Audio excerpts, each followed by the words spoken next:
కథలెన్నో చెప్పారు, కవితల్ని రాశారు, కాలాలు దాటారు, యుద్ధాలు చేశారు. ప్రేమలో తప్పు లేదు, ప్రేమలో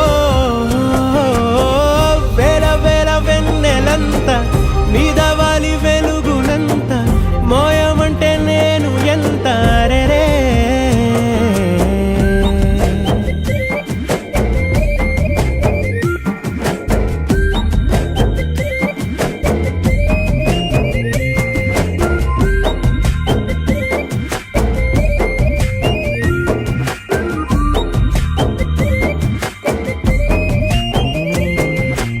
ఆకాశం తాకాలి అని ఉందా, నాతో రా చూపిస్తా సరదా.